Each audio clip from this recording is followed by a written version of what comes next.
The theory of birth order. Are you the oldest kid in your family? Did your siblings have it easier than you? Are you the middle child? Were you sometimes skipped over in your family? Are you the baby of the family? Are you also the favorite? What place you have in your family can influence your personality as you become an adult. This is known as the birth order effect. Firstborns. You were the first child born in your family. Therefore, everything that you did as a baby was super exciting and funny. Your first word, step, and even tantrum are documented and recorded. You probably started walking and talking quicker than the following kids due to the endless coaching you received from your parents and family. All of this undivided attention you got before the others were born is unique to you. This can most often lead to a higher IQ in adulthood. Are you described as a perfectionist? Reliable? These are traits that can be the product of being a firstborn. Were you the babysitter for the younger kids? This can lead to an overall caregiving and nurturing trait. Firstborns are prominently found in high-achieving careers, usually in the scientific field. Middle children.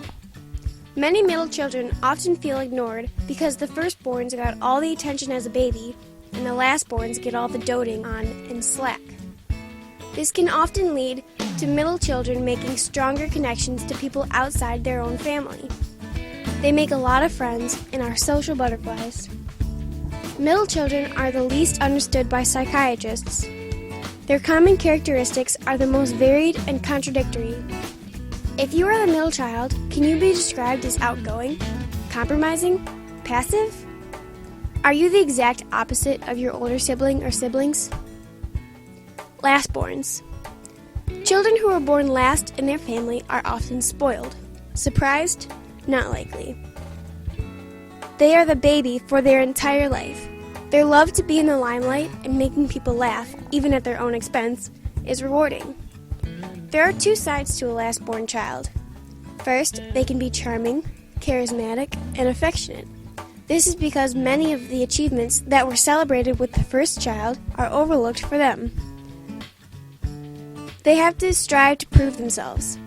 The other, darker side of their personality is manipulative, spoiled, impatient, and rebellious.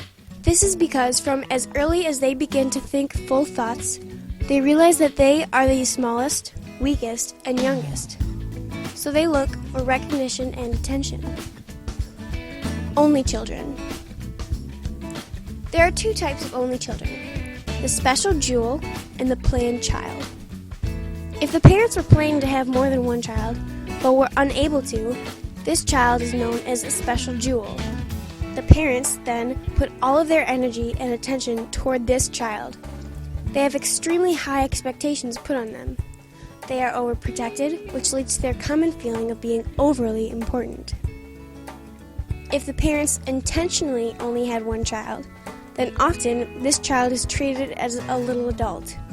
The parents are very demanding. You have had no competition your whole life for your parents' attention. You never had to take turns with toys either. This can cause you to show lastborn traits, but most often you have dominant firstborn traits. Are you described as responsible, mature, dependable? Only children, as a result, are much like a firstborn, only with exaggerated qualities.